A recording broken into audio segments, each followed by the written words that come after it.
At the beginning, I fought with myself so much. I was trying to make something pretty. I couldn't tell the difference between beautiful and pretty. Beautiful doesn't necessarily need to be nice. Beautiful can be quite sad. Okay, I get it. The work I do are really upsetting, but they're beautiful. Okay, fine.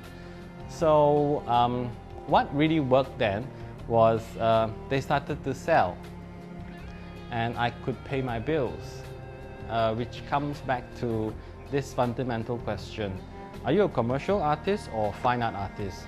But to the truth of it all, there's no separating. We are stuck in this giant system that runs on money. So I don't kid myself, I have to sell to survive, but at the same time, I make stuff that I can be honest with. In our office, we also do a lot of our own planting and growing. What we have here is a aquaponics system, and what it is basically both agriculture, which is up here, and also a fish tank.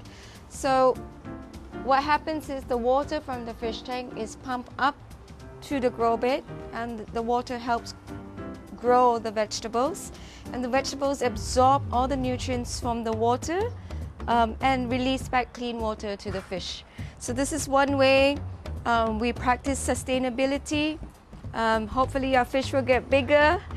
We are able to barbecue them one day soon. Anyone can start dealing with zero waste. And zero waste is not just about plastic, paper, and maybe glass. Zero waste is also about behavior. Yeah.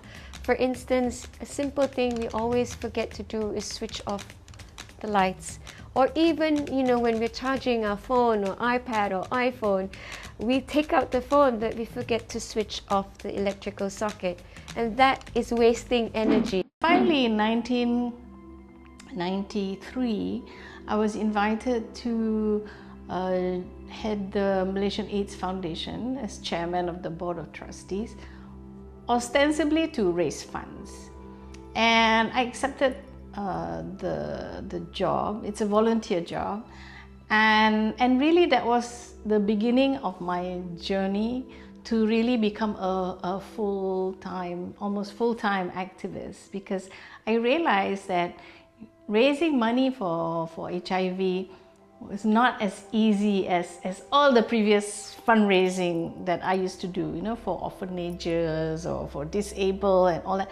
It's relatively easy, but for HIV, there's a different thing altogether, because people had so much prejudice. We were just a few years away from AIDS being called a gay-related disease, and so people were affected by all this type of thing, and the media really didn't help at all.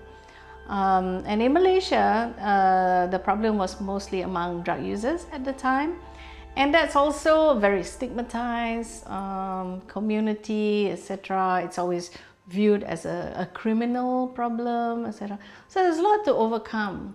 And I realized that really educating people was key.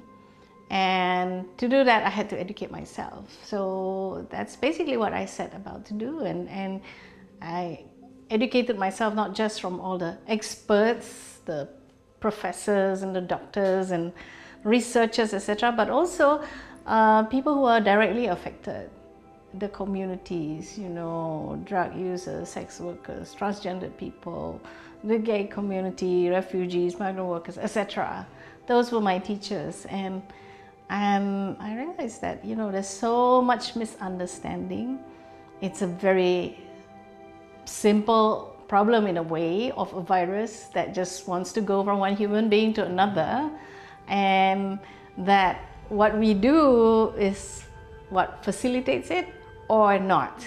Once you reach the Olympic venue, everything is such a grand scale and you feel so small and sometimes a little terrified, but at the same time you get swept up, in the aura and the atmosphere and the ambience. In the Mexico Olympic Games, I reached the semi-final of the 200 meters, in which I established the national record of 20.92 seconds in 1968, which is still a national record in Malaysia today. Mexico was of course my third Olympic Games, but clearly that was the one where I did my best. And I remember participating and being in the company of great athletes like the American athletes, Tommy Smith, Joe Carlos, part of the Black Power movement.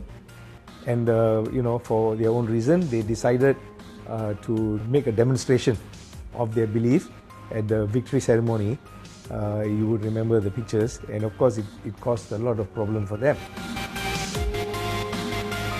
These were the three I went as a participant: Rome, Tokyo, Mexico, and then after that as a team doctor, these two, then as a volunteer in the Seoul Olympics, then as a team leader, a chef de mission, member of the International Olympic Committee Medical Commission, as well as research team.